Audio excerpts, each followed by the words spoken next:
my gosh.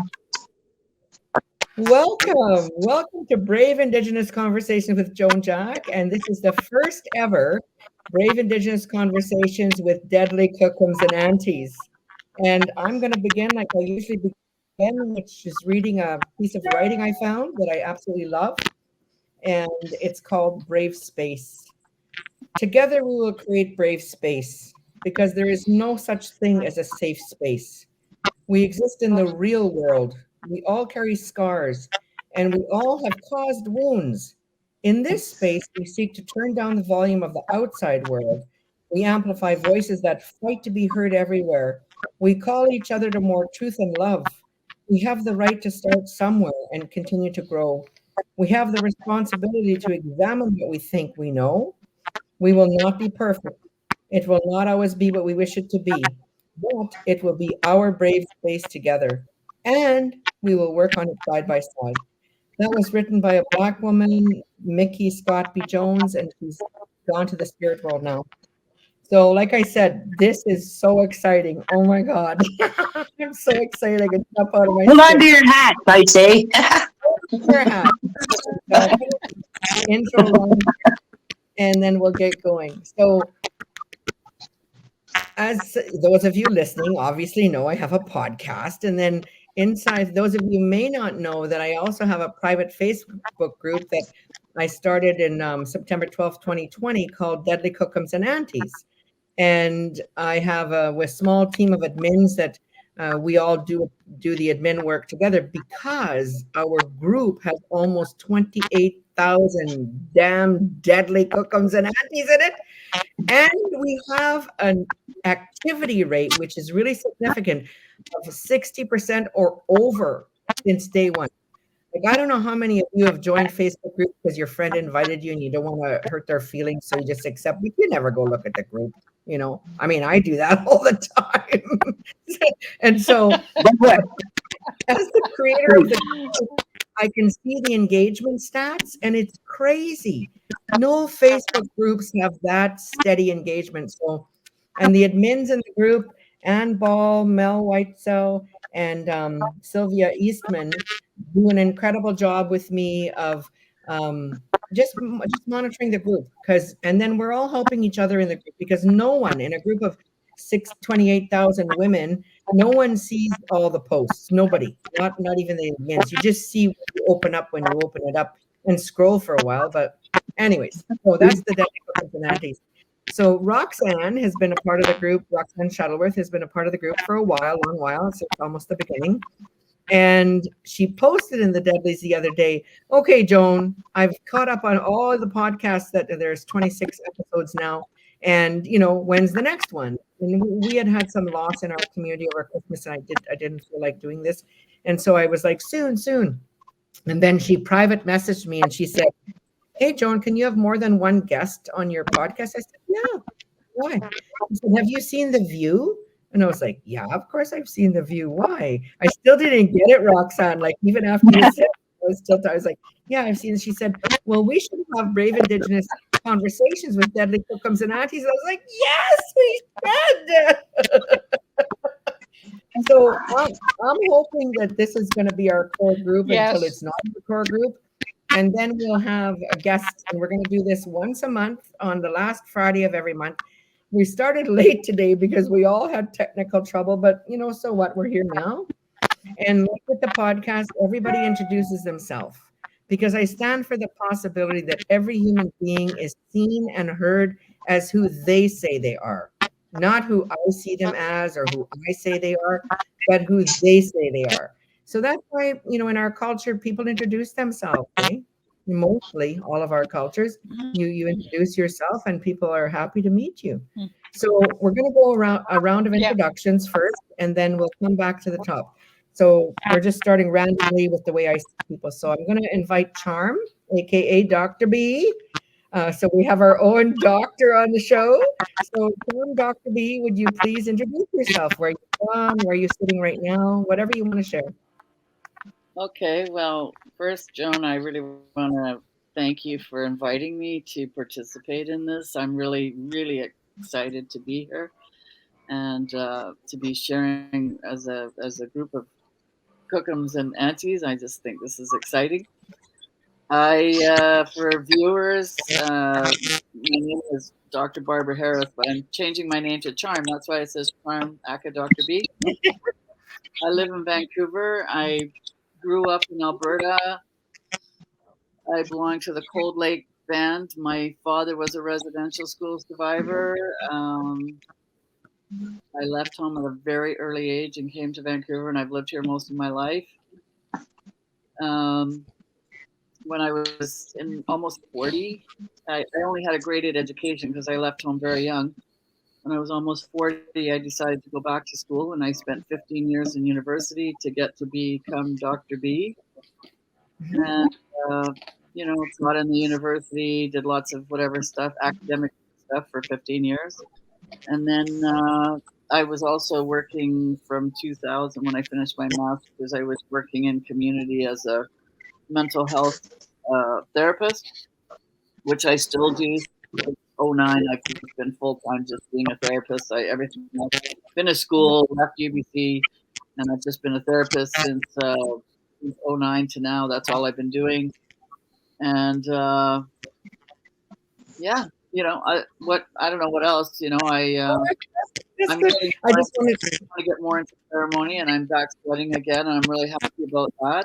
And that's about it for me. Yay! And the other thing is, I think one of your areas of therapy specialty is EMDR, because it's a particular thing. We won't be talking about that today, but people can Google EMDR and look up what is EMDR. And what I like about EMDR is you don't have to necessarily rehash all of your trauma. The guided. Wow, the feedback is really something today.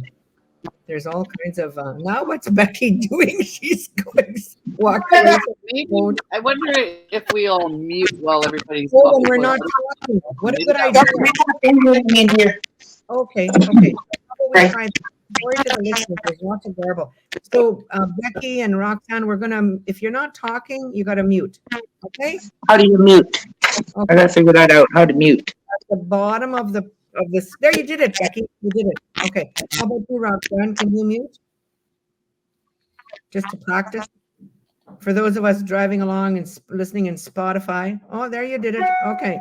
All right. So Charm is done. And so now we are going to invite Roxanne to introduce herself. And I'll mute as well while you're introducing yourself.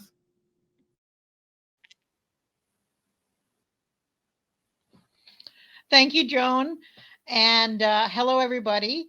I am a Deadly Kookom, and I've been a Deadly Kookom for 14 years. I can't believe my grandson is now 14 years old. I always introduce myself first as a grandmother because that is my first, how I identify. I am a mom, and I have a son who is, I believe, going to be 41 this year, and my daughter's going to be 38. And my son has two boys. How do I start? I'm originally from Bacon Ridge, which is the Métis or non-status community attached to Ebb and Flow First Nation in Manitoba. We're actually quite south. We're one of the more southern First Nations and communities along the west shore of Lake Manitoba. There's a little place called little lake on the west side called Ebb and Flow Lake, and that's where I'm from. And my people originated there. Next, just south of us is a little community on the map that says Minnesota.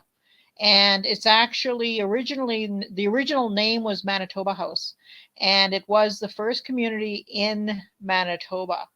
And that's where most of my people, my ancestry originates from. There's a graveyard there with graves from 1800s. So it is quite like it's an old community.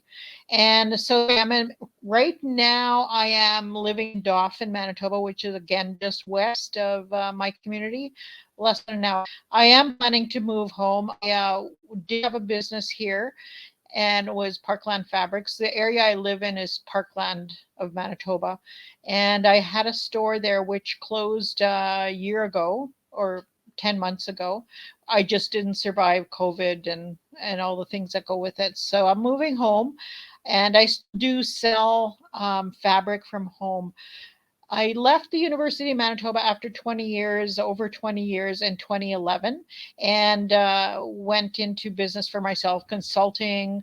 I was actually traveling with a music band and on the road all over Canada with them as administrator. And at the same time, I was also started designing and making. I'm a sewer, I'm a seamstress, and I still design fabric. You can find my fabric in the fabric stores. I'm not sure where in Vancouver or Toronto. I'd have to check with the mill I work with out of Winnipeg. And so that's what I do. My first experience in post-secondary, I guess, would be I attended college in Medicine Hat. I lived there when I was married, and I'm an administrator. And that was a very good program out of Medicine Hat College. Then when I came home and I applied for a job at the school, and I did training or attended school through Red River College, and I'm a librarian by trade. I tell people, and people are always shocked. I am a librarian, love books, still What? I bookstore is my didn't know happy that. place. And yeah, exactly. So I did that for 5 years, and then I decided I wanted a degree university. So I went to U of M, and I was in pre-med studies and ended up somehow in the commerce, working in commerce. And like I said, about 20 years. When I started the Asper School of Business, there had been 2 Aboriginal graduates. I think I started in 94, and in their history. And when I left in 2011, we had 69 graduates, Aboriginal graduates. So my time there was very successful. And I'm very fortunate in that I have a very good relationship with all of my alumni, and I can call on them and their expertise anytime. And so, but I grew up in business. My dad's been a business owner as long as I remember. And I think 68, he started a taxi cab in Ebb and Flow, and he sold it in 74. When he had 1 car, and when he sold it, 9 cars. So that's how that business grew. So I was always in business. It was when you're a family-owned business, and I think Joan would have experience with that. Everybody does everything. Like, you just do it all. And so that's how I grew up. So being in commerce was not a big stretch. And so now and often I'm actually in the process of moving home. Got a small house, not a tiny house, but a small house, and it's on our family property. And hydro was finally hooked up a few weeks ago. Now I'm waiting for plumbing. So I'm moving home. Going home is my long-term goal at this point. So I've been designing my house, pinning Pinterest, pinning boards, design ideas, my design ideas. So I'm getting really excited about that, but that's what I've been doing currently. And so that's who I am, a little bit about myself. Awesome. Thank you so much, Roxanne. Yay. So you just mute yourself, and You're then we'll hear from Becky. Becky Big Canoe, over to you. Wow, greetings everybody. Wow, what an occasion this is. It's really momentous. I love that we're doing this introduction because just recently I've adopted a new set of lines about when people meet me, and the first thing I want to tell them about myself.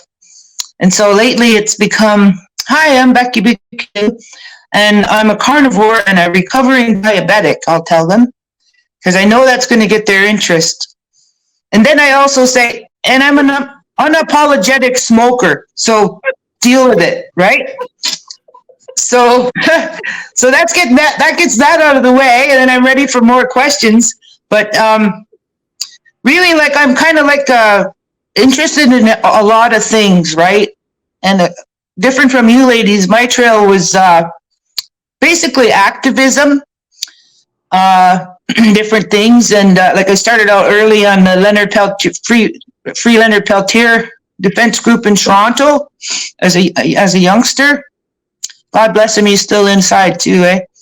But then I got into like alternative housing. The crazy, I don't know if anybody remembers the Hagersville tire fire. It was like late 91, 92. This massive mountain of tires went on fire down by Hagersville, down by Six Nations. Wow. And it woke everybody up to the fact that there was mountains of these garbages everywhere. And they were becoming real hazards. So I got into like earth ships where they were building homes out of these tires. And I thought, what makes more sense than that, than to use them in a positive way? So I really got interested in that. And then I was going to build my own house. And I happened to stumble across somebody building a straw bale house in Alberta. My husband and I were out there tooling around. And I said, hey, look at that house. It looks different. Let's go see. So we got a tour of this house under construction in Alberta, right? And I said, I think this is what I want. So when we got back to the res, we moved back home in 98 or 99 and raised a little cash to build a house, got a little grant from the band. And I found a straw bale house plan on Habitat for Humanity of all places. So I bought it off online there, $25. I redrew it the way I wanted it, and then I started generally contracting it for the very first time in my life. I was doing something like that, and I would go to the lumberyard and talk to them about my materials takeoff list, and I said, yeah, I'm doing all the wall infill with straw bales, and they all just about dropped their pants and scratching their head, and they're like, what the hell? I said, well, trust me, I'm going to try it. So I need these lumbers for the windows and the doors, and the rest I'll figure it out. And so I hired the wizard of straw bale at the time, Chris Magwood. He helped me build my house. And, 22 years later, it has really served me well. It's solid as hell. I'm not scared of a windstorm or a rain, anything. And I parlayed that into like a somewhat of a career. Like I have to get into this field somehow. And my dream was like, we got to get women into building their own house again, because that's a women's agency. In the old days, the house was the woman's, and the man was there at her pleasure. And if he behaved himself, he wants entrance to that lodge, eh? So I had this scheme of teaching women how to build this way, and for the longest time, I couldn't accomplish anything. And finally, I hooked up with this amazing group of gals called Keepers of the Circle here in northern Kirkland Lake area. Wow. Didn't they just get a $10 million factory? They're turning an old former youth justice center, like a detention center, into this factory for modular homes, which the buyer owner can give them a set of plans and they can build custom, and all girls on the factory floor and learning the skills. And it's like my dream came true for me, not by my own hand, but what I was hoping to see. And I'm so thrilled right now. I'm just crackling with ideas and, just thinking this is a really wonderful result. And so we're continuing to work with the Land Trust. We're doing a indigenization of the Oak Ridges Moraine Trail. A lot of things happening. We just need time, money, and people. And they're all getting on board. You're amazing, Becky. Okay. Feel pretty good. So now what we're going to do is each of us women are going to take some time. I don't know. This is a brave Indigenous conversation. I have no the hell idea what's going to happen. If you're offended by swearing, maybe you should tune out, because maybe we're going to swear. I don't know. But this is a space for us to be who we are. Are you frozen, Roxanne, or shake your head? Oh, no, she's not. Okay. All right. So we'll start with Charm, and you just you share with us what you want to share with us, and then we're going to interact with you. I don't know how the sound problem we were having really was fixed by us muting ourselves. So once you do your share, I'm not We sure could what's do a going to happen. circle. Do it like a circle so everybody can Okay, kind good of one. reflect. Okay, good one. Yay! Thank you, Barb. Yeah. Okay. Okay, you go. Okay, you got to mute yourself, All right. Roxanne. Okay. Well, I'm gonna share a concept and then a concept that I came up with. Um, I've been thinking a lot about, because I'm an academic, I read a lot, I write a lot, and I've been thinking about a lot of what's been going on in Canadian society in terms of how they treat Indigenous people, the attitudes, and I started thinking about what's going on in the psyche of the Canadian people. And I've read some other people talk about that. Taiki Alfred did a great talk about the noble savage as a something that occurs within the psyche of the people in North America, in the Western world, I guess you could say. And I was thinking about something. I don't know if you may be more familiar with the story of Manitoulin Island. Manitoulin Island, back in the day, the colonizers, when they came in, they wanted to settle in all of the area around Manitoulin Island, in that area, and they were trying to figure out how to get the native people out of there. They wanted them out. They wanted them off the land because they wanted that land, and they couldn't figure out what they were going to do. And this one government guy, I just can't think of his name right now, but he was in a canoe and he was paddling down the river by Manitoulin Island, and he came up with this brainiac, what he thought was a brainiac idea. And his idea was that what we'll do is we'll just put them all on Manitoulin Island, and they can practice their culture, they can use their, speak their language, they can do whatever they do over there until they die.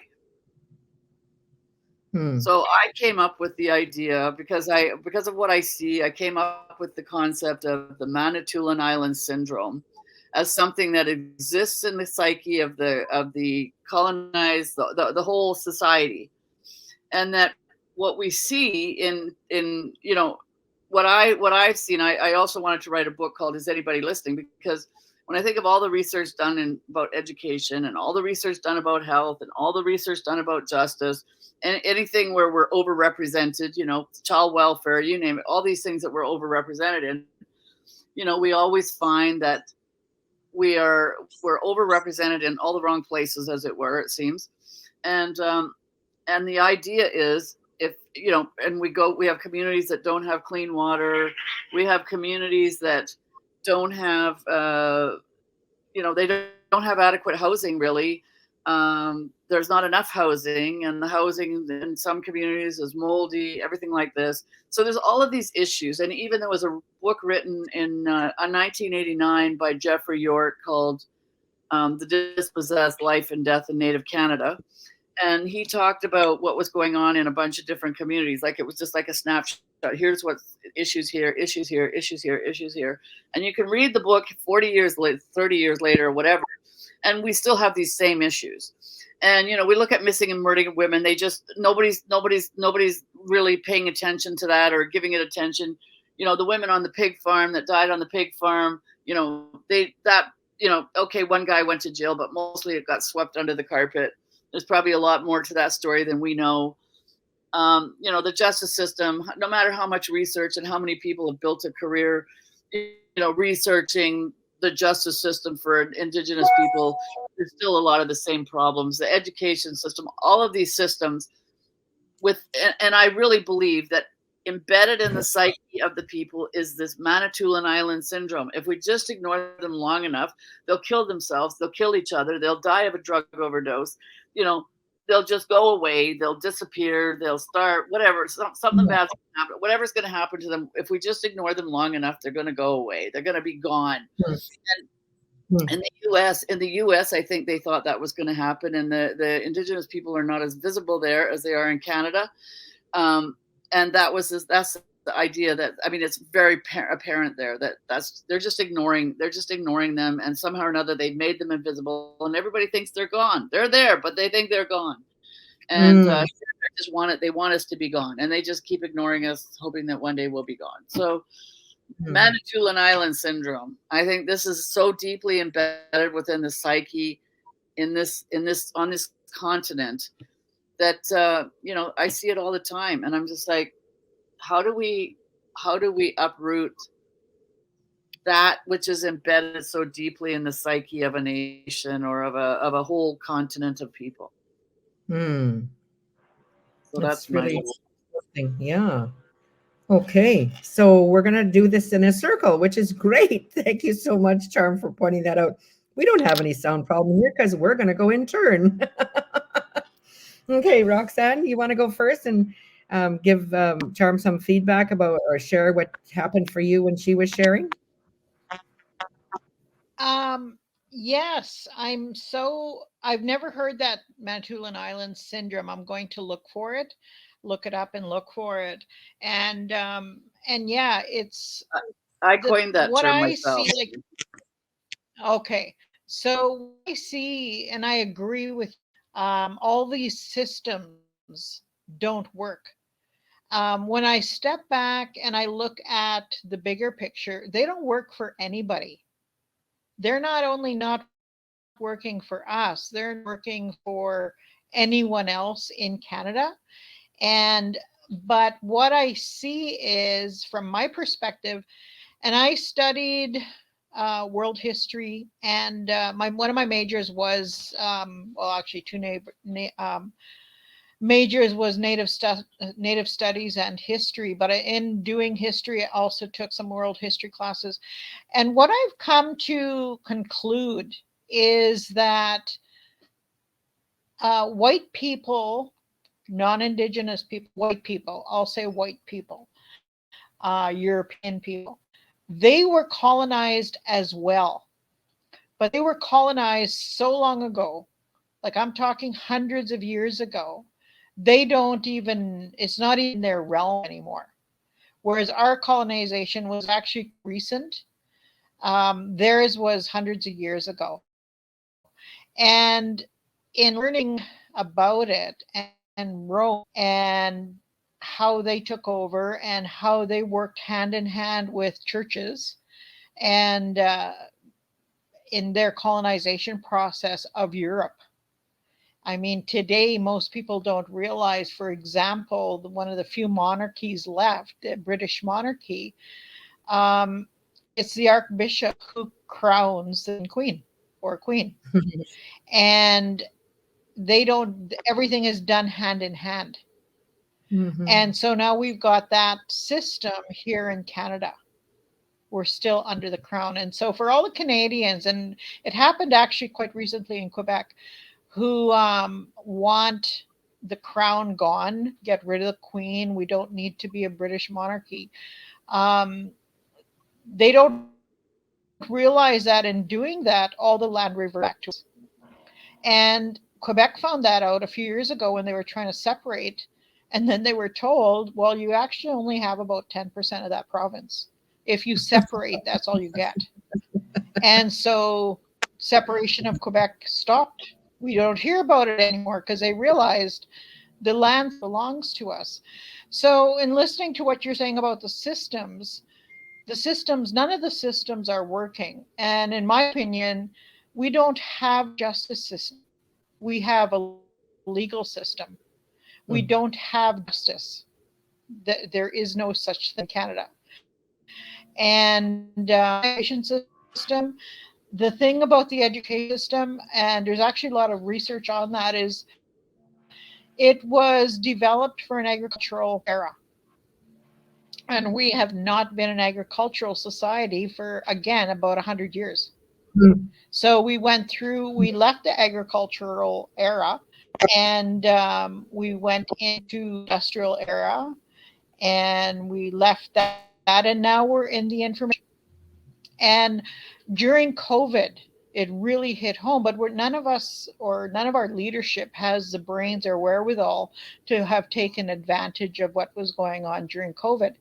But I was worried about my grandsons, and I talked to my son and daughter-in-law, and I said, I'm concerned because of they're not socializing, and all the things we were hearing about. And they said, no, Mom, they're not like us. And my son told me, he said, they visit their cousins all the time online. And I'm Yeah. like, stopped, and I thought, yeah, there was no internet when my kids were kids. And so Yeah. things like that. And so it made me step back and really think about, yes, there's a lot of communities that the internet, but had we raised our head and looked around, Mexico within a month had 2 TV channels dedicated to education. So Huh. everybody had access to their classrooms. We didn't Wow. do that. Like, how stupid. Kept saying, like, the world is ahead of other people are doing. So even our education system, which we could have taken the opportunity to change and work better for people, we Yeah. did not do that. And Mm. the thing about, again, reading, I think it's in California was the first one, and there's quite a few since then, where they don't they're one of their school boards or divisions, I'm not sure how they do it over there, they broke their school year up into quarters. So they don't have June, July, August, summer anymore. Hmm. Families are free to choose when they take their 3 months off. Teachers Wow. are free to choose when they take those 3 months off. Wow. And it's working. Huh. Everybody's, it's working. Because my aunt used to um, take her kids and go to Florida for 6 weeks every winter. Hmm. She worked, she was a teacher at Red River College. And she told the kids' schools that um, they're going to be as educated by being away from home in another culture, another country, et cetera, et cetera, et cetera. And she did that every year. And they did provide or supply her with some schoolwork. They took it and finished it. But they were experiencing living in another country, another state, climate, all of that. So Hmm. she chose to take their time off in the winter, Nice. and had the ability to do that. So systems, the thing that's come to me is everyone, and including our own chiefs and council, our own governing bodies, um, they only think as far as the next election, and that's it. And my brother and his partner, business partner, he's never, my brother hasn't worked for anybody for like 30 years. He works for himself. They did consulting work. I'd worked with them as well. But what they did is they went to a community, and this was in I think it was in the 90s. They were hired by a First Nation treaty community, no, not treaty, but a First Nation community somewhere in the southern states. I'm not sure which one. I'm sure he could tell me, or I could ask Alex, my friend, about it. But anyway, his partner. And they went to review their 100-year plan with this community. And I Hmm. was just blown away. I'm like, what? And they said, yes. I said, it makes sense because you do 100-year visioning, goal setting, 100-year strategic plan. And they were in year 50, and they were working Hmm. with this community to review it. They were there for 4 or 5 days. So we need to stop thinking in 4-year increments. We need to Yes. think bigger, longer in our planning and what we're doing in our communities. And we know that, each the provincial government or the federal government needs, they only think up to 4 years, next election, Hmm. next, because, and I, when I'm feeling cynical, I say they need 2 terms to get their pension for life, right? So once you're in government for 2 terms, you have a pension forever, Hmm. 60+ dollar a year pension. I'm like, what the hell's up with that? And nobody gets that. And they're doing public work. It's not private Hmm. individual work. It's like holy cow, they get, once they're in term for 2 terms, they're forever promised, a set amount. So anyway, that's I agree with what Charm is saying and understand that, and and yes, we are ignored, but I Yeah. think some of it is intentional. But I also think for the average person out there, they're just doing their own thing and surviving. Like they're not. Clueless. I don't think they're Clueless. purposely ignoring Yes. us. Yeah. Well, yeah. So anyway, Yeah. that's my thoughts. Cool. Okay. Thanks. If you could mute yourself. I see we've lost the visual on Charm, but I'm sure she'll be back.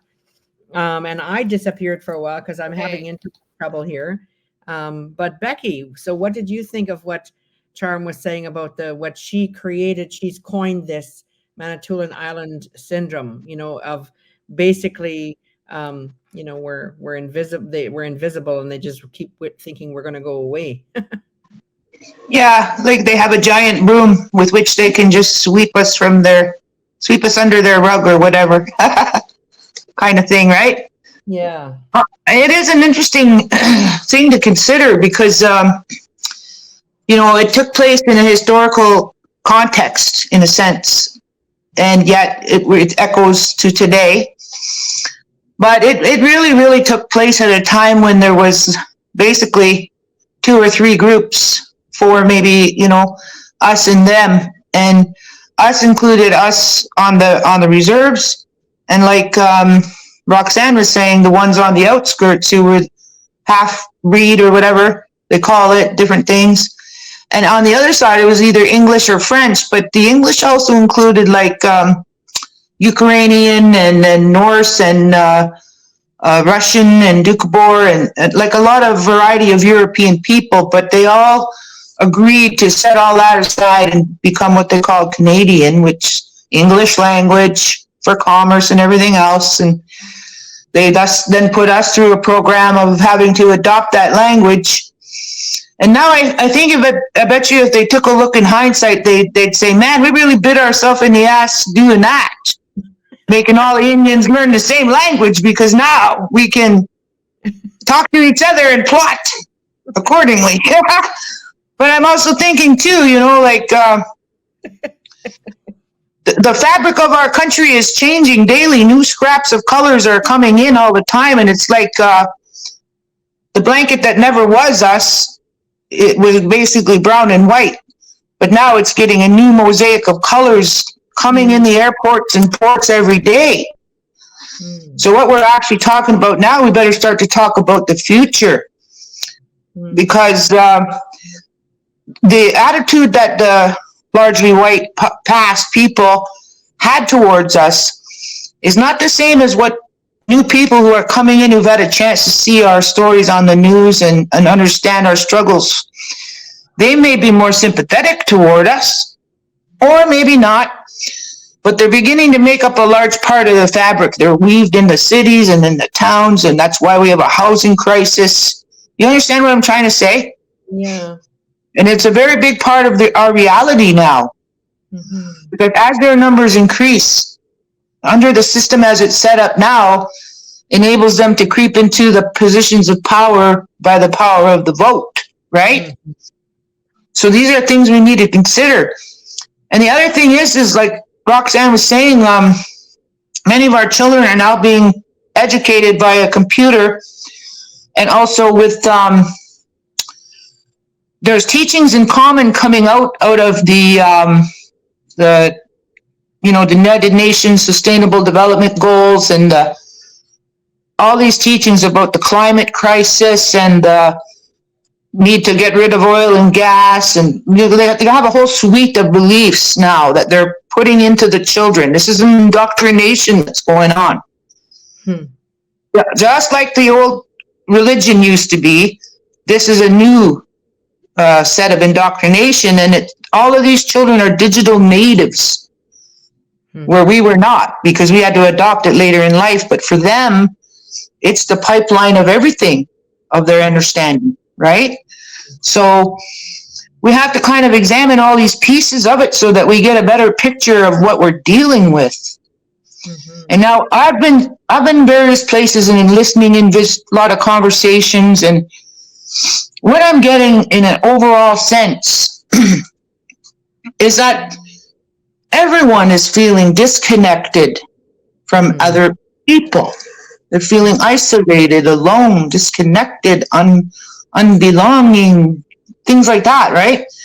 And our current political system is only exacerbating that by giving us things to fight about. They're dropping in these little bombs that we all start to bicker about, and that's to distract us from what's really going on.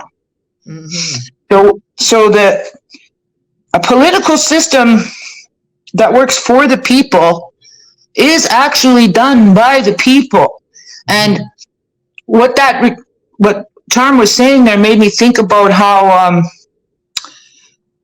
despite what has happened to us and how they have behaved, it tells us in our prophecy that when we get to this place in the road, which we're at now, and they had foreseen it, everyone has a choice now. That road or this road. And it says in that prophecy, it'll be the Indigenous people preferring a way out of this impasse of political deadlock, social dislocation, the breakdown of the supply chains that feed us all. We have to be realistic about that too.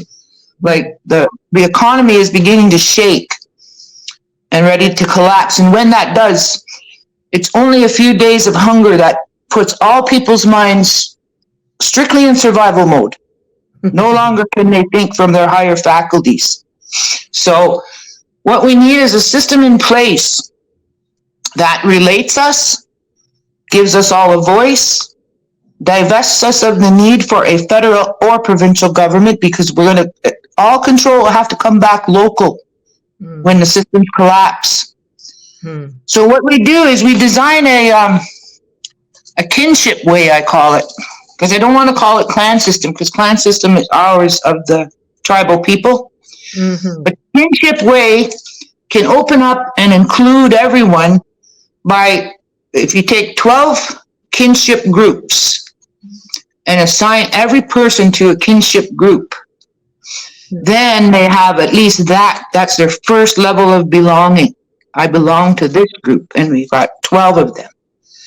So in that grouping, this is how they all operate. In one grouping, you take the breadth of the population. You leave the 12 and unders out because they're children. But everyone else has a slice in the demographics of that group, male and female, and two-spirit at the lower levels where people are young. So then you use our circular method of consultation on issues, problems, concerns, activities we must undertake together. And you let those demographic groups come together. Like the Deadly Kookoms is a demographic. We drop an issue in the middle of the table, and we all talk about it, using our good minds, using our good ways to come up with our position. And so the men are doing the same. The younger men, the younger women, we're all considering the same questions. So then now we can come back to the table with, this is what we feel we need, or whatever. This is our position. So you do this kind of consultation, and also each of the 12 groups looks amongst themselves and finds the very best two representatives, a head man and a head woman, that can aggregate the group's concerns and take them to the next level, which is a council of 24. They're all sitting there, all knowing what the people sitting behind them want, need, are concerned for. So this is another level of belonging. And it starts to help knit us back together. And I envision all those pieces, those colors, the original white and brown, and making a beautiful star blanket, something that's coherent and can prevent chaos amongst us, which is what's going to arise if things continue in Canada and the rest of the world the way they are now. That's my contention. And I hope that's a good reply to that Beautiful intro that Charm made there. I just think we're all so interesting. I just love. So for my part, Charm, I've written pieces, short piece of writing I wrote recently in the Lawyers Daily, which is an online magazine, and I have a few pieces of writing in there. And I wrote a piece called Willful Blindness, because I've asked myself this question too, like, what the hell? Like, what the hell is going on with Canadians? Like, they say they care and then nothing changes, and then I'm told, oh, you're too mean, you're too angry, you're not going to get anything that way. And it's like this adversarial, it's like we are trapped on Manitoulin Island in an adversarial paradigm, where the Canadian state continues to trap us. And instead of celebrating, like, I'm not a proponent of we're all the same. I'm not. I'm a proponent of we each are who we are, and as we collect in those similar groupings, that's who we are. And I'm doing a piece of writing right now called We Are All Trees, which talks about all this using the analogy of the forest, in that birch trees are birch trees and pine trees are pine trees and spruce trees are spruce trees. And yeah, we're all trees and we're connected in the root system of the forest, and that's how we're connected. And so that's what's missing, is that understanding in the Canadian psyche, and that the othering of us as Indigenous people is not of our own creation. Like, if you go to any reserve in Canada, you're going to find other people who some have married in, some just moved in, they don't want to live in the forest they were born in. They're like, oh my God, I'm just gonna pick up my roots and move over here. And so they feel more comfortable with us as Indigenous people. And even some of them are what would be described or could be described as racist. And we all know who they are. We all know that their beliefs are different than ours. But because we come from a space of acceptance and tolerance, for who you say you are, we tolerate a lot, So when you talked about that, I thought it was another really great image to look at what's happened legally, instead of all of the court cases that we've won. Like, that's another way of looking at it, or asking the question, how could it be that, I'm making this up, somebody can correct me if I don't have it exactly right, but how could it be that we've gone to the Supreme Court of Canada and we've won like 98% of our cases, the law, but nothing's changed on the ground? It's because of what you're talking about, Charm, that in the psyche of the bureaucracy of the Canadian state, they think we're not here, or they see us as a threat. We're seen as a threat, rather than celebrating our humanity and being curious about how is it that we're different as Indigenous people, and how, wow. Like, if I go to a Ukrainian household, I'm so excited. I want to eat what they're eating. I want to see what they're doing. I want to be told, yeah, you can do this dance with us, but this dance you can't do. Like, I want to relate, eh?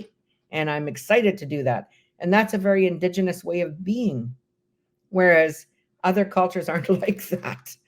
And so you made me think about that legalized racism is legalized in this country, and the common law as a tool of colonization is really at the core of what's at issue here. And that's another thing that needs to be looked at. I'm sure somebody smarter than me did a PhD about that too, that, the common law is really the key tool of keeping us all on Manitoulin Island. And I'm not saying I don't want to be on Manitoulin Island. That's the other thing. Some days I think, thank God we got put on these reserves, because would there be anything left if we hadn't been oppressed and isolated and separated? because ironically, we're still here. Hello, you know? And as messed up as our reserves are, and for sure, we top the stats on all the social, excuse me, we top the stats on all the social markers. And you won't find, I have not found more profound moments of kindness than in my own space, you know, with my own people. And a lot of it, why am I choking? This is so big. Hang on, I'm going to get some water. Oh my God, this is such a big idea. Your big idea is choking me. So, what was I going to say? I was saying, the vehicle for our unity is our laughter and our ability to laugh at ourselves, you know, like that we as Indigenous people, it's very un-Indigenous not to be able to laugh at yourself in your humanity, you know? And so in response to the Manitoulin Island syndrome, which was deliberate and still remains deliberate as a way of othering us and separating us and creating all these willfully blind Canadians. I just want to close with this, responding to your comment. I rode in the Uber from the airport to the downtown here in Vancouver, where I am today. And I got in the Uber and I could see visibly that my driver, I wasn't sure, he was brown. I wasn't sure where he was from because he just had a toque on, like I couldn't really see him.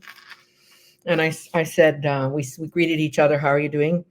And I said, good. I said, really, I've got nothing to complain about. Nothing to complain about. I mean, if you look around the world, what the hell would I complain about? I'm doing good. I'm riding to Vancouver downtown in an Uber, you know, like I'm good.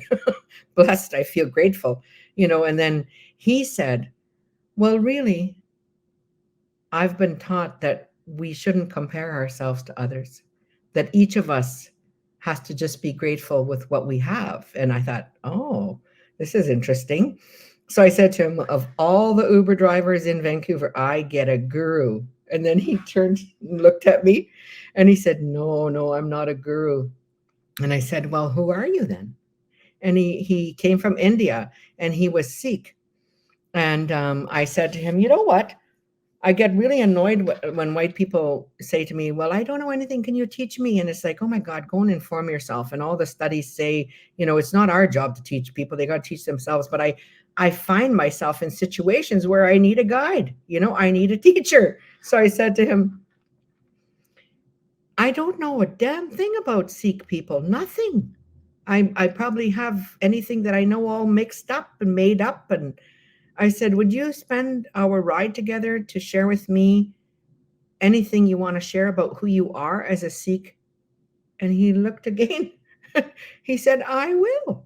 And so then he gave me the most beautiful Sikh 101 cab ride. And I learned things about Sikh people. And he said to me at one point, he said, and you know, he said, I read a lot. He said, you Indigenous people have the same worldview as us Sikh originally did, you know, that traditional Sikh worldview where everyone's equal, you know. And I checked my markers, like I said to him, well, how, you know, how about women? Like, how are women treated? He said the same. He said, in the Sikh religion, a woman can be a priest, a man can be a priest. A woman can be a warrior, a man can be a warrior. And I was like, whoa. And then our ride ended, eh? But it's about, there's no curiousness in the Canadian population. They're just not curious about who the hell we are stranded here on Manitoulin Island. And I'll just wrap it up with this thought, like what Roxanne was saying about we've moved from, I loved what you said, like we've moved from the issue of agriculture, the agricultural age, to the industrial age, and now we're in the age of technology. And our people are right there. I see you, Charm. Our people are right there. Like my mom is 84 and she FaceTimed me yesterday. What the hell? You know, we're right there. So go ahead, Charm, unmute yourself. Okay, maybe just have a little wrap. Maybe we can do that when we do the circle. We can have whoever brought the topic up can have a little. Sure, good idea. Yeah, or something. sure. So, it really was interesting to listen to each of the perspectives. And I'm really going to think about that, because I'm probably going to write an article about this, because I want it down on paper somewhere.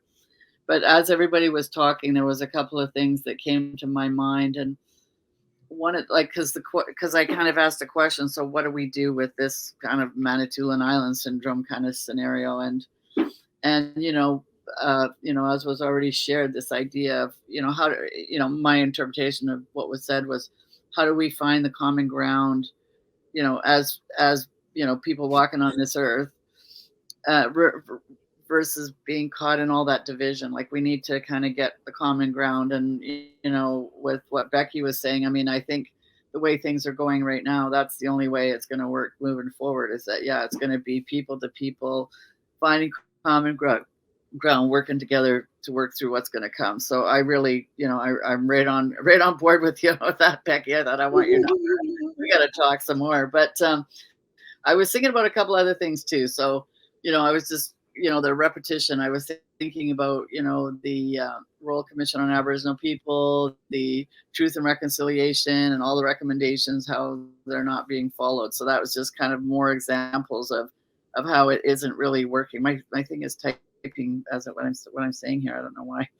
But there was a couple things I wanted to mention, which was, my uncle told me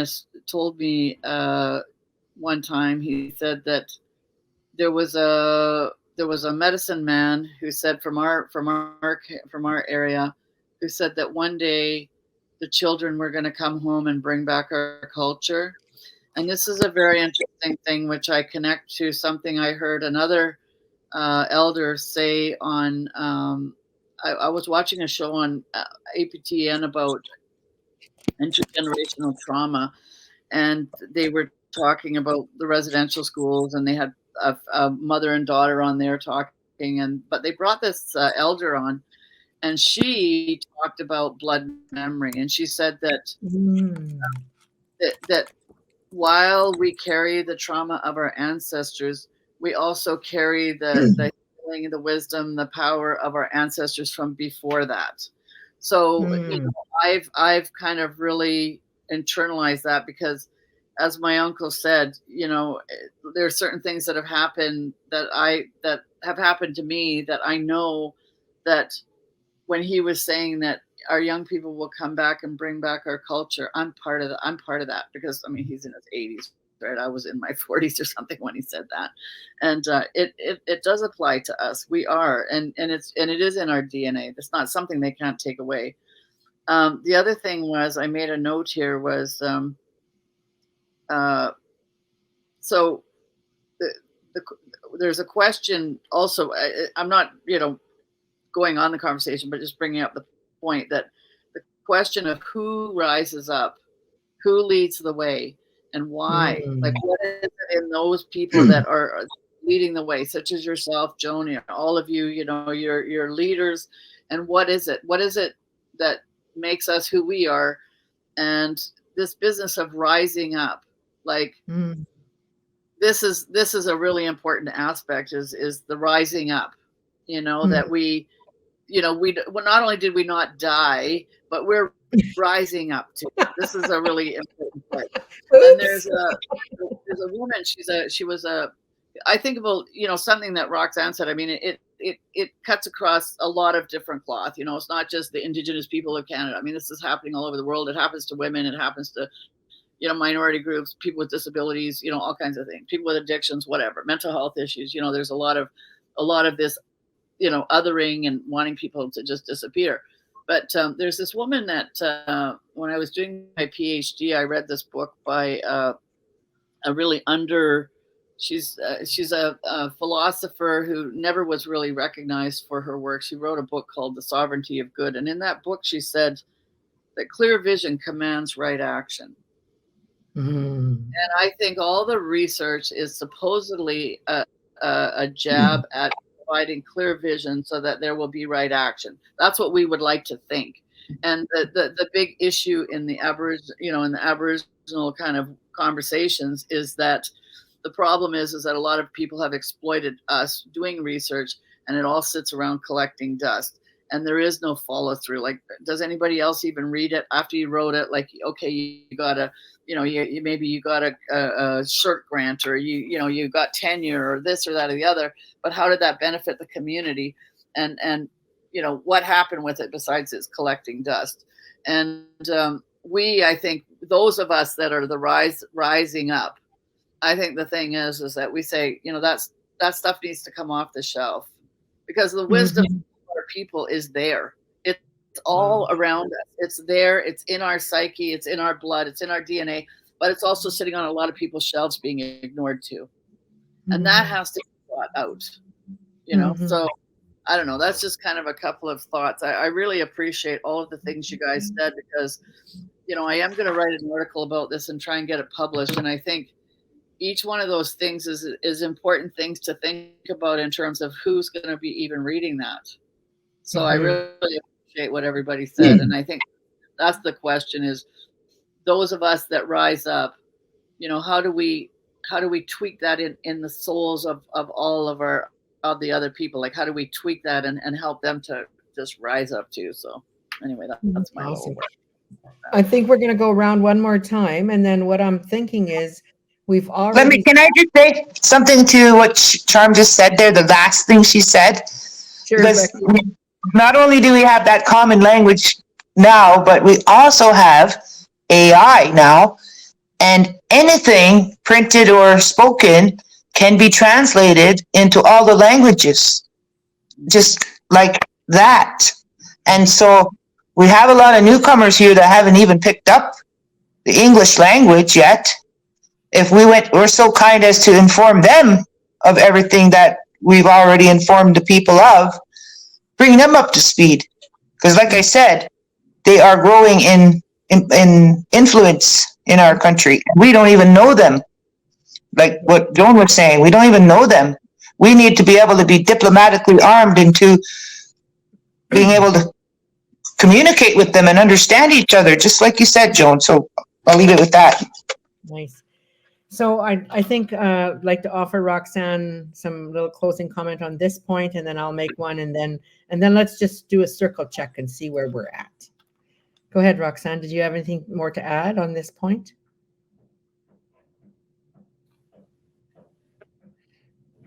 Just to let you all know, I have so enjoyed this, and I was taking notes, and I know we could probably go on for hours with this topic, but I don't think our audience would wants to hear us going on for hours. But I really enjoyed it, and I really appreciated the talking points, and so that's just my ending comments. And I mean, like I said, we could go on and on and on, but we don't have time for that or that. And I'm trying to be aware of our hour, although I know we've gone over, but we'll get the hang of this, right? And so yeah, that's all I would add. Thank you for your sharing, all of you, and yeah, just that. So thank you, Roxanne. So the muting thing really worked well. I stayed live so that I could interact as the hostess or host, whatever the hell I'm supposed to be called. And for me, what I just got a little humorous epiphany. As a child, I used to go to my grandparents a lot, and especially my grandpa. Well, even my cookum, but sometimes my grandpa. You've all experienced this, I think, in many cultures, where you're a young person and you head over to the old people, and you just want to, I don't know, see if they got any candy or what's left in the top of the wood stove that's left over to eat or whatever. And then my grandpa would be in a talking mood, and he would say, "Sit down here, Joan." And oh my God, I'd have to sit there and listen. And so, when you said that, Roxanne, we don't want to go too long. I mean, maybe this is the new way in this world of technology, where we're going to talk to our young people, and some of them will listen. Some of them will sit still and listen, and some of them will come and go from this recording. So that's a new thought I had today about how what makes us so powerful and free, even on Manitoulin Island, trapped in the legal racism that we're trapped in, we're still free because we continue to adapt and evolve and transform, and it's who we are. That's why we're still here, because it's the way to be Indigenous, is to continue to transform. And inside us is still the core of our values of who we are, that we are our land. I am my land, I am my people, and so if some of my land is polluted, well, I'm polluted. If some of my people are messed up, I'm messed up, because that's I am, and so I think our original plan was for each of us to go around, but we're all too deadly. I think one cookum a month, and then we all talk. So I think, Charm, you got first go. And if we want to do this again, maybe in a couple of weeks instead of once a month, us for women. And then I know I spoke to Tina Keeper, and she was like, "Oh my God, Joan, that's so amazing. You've got to do that." And I'd like to keep some consistency for now. But if there's another Deadly Cookum that watches this, or Deadly Auntie that watches this, that really feels like she needs to be a part of this, hey, I can have up to 10. I can have up to 10 guests on this platform at a time. It's just that we can't all talk at once, which is not the Indigenous way anyway. It's not our way to talk over each other anyway. It's not, unless we're at home having tea, just laughing around. But when we're in circle, it's this way that happened today. So Hey, Joan, ask your tech guy if he can give us a little feather emoji, so we can put the feather emoji in our window when we're talking. well, on that note, let's wrap this up. And then once I stop going live, let's just stay and debrief. We can stay together like this, but nobody will be hearing us debrief. So,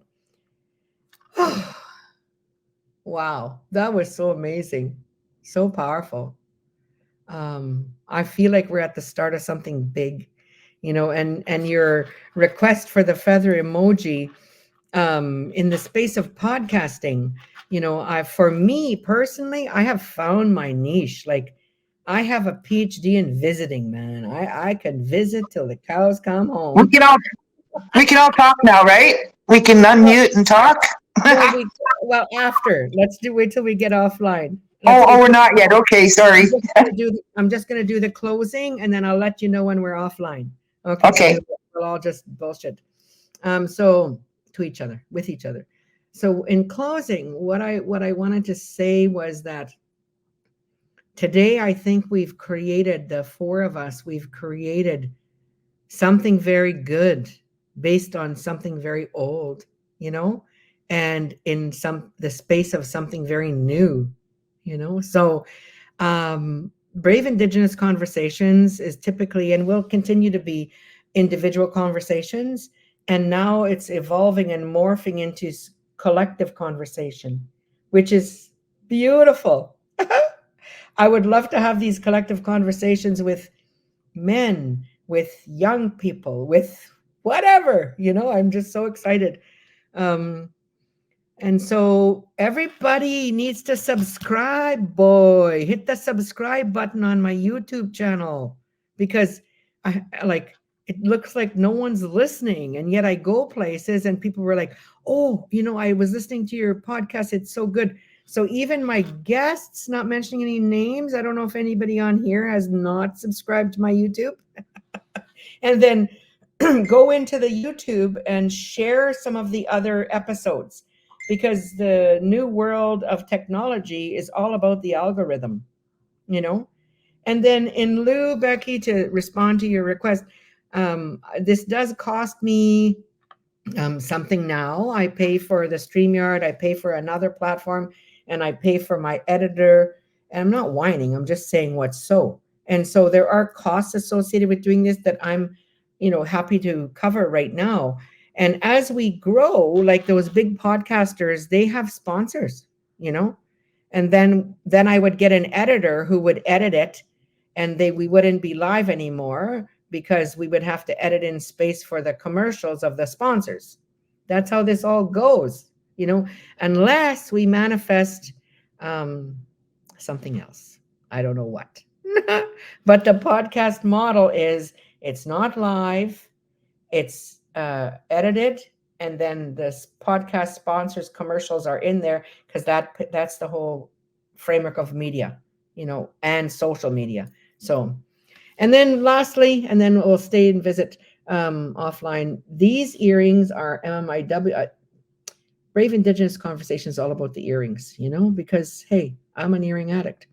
These are MMIW earrings that were given to me. I'm not even sure where.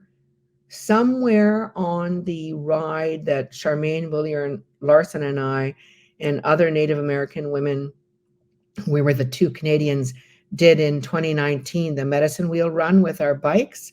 And somewhere along the trail, these were given to me, and I wore them with the bike. I wore them. So I wanted to wear them today, but I don't know who made them. So yeah. All right. Thank you for listening. And those of you listening, please share, whether you're listening on Spotify or YouTube or Facebook or LinkedIn or wherever you're listening, please share so others can hear our voices. Amigwech.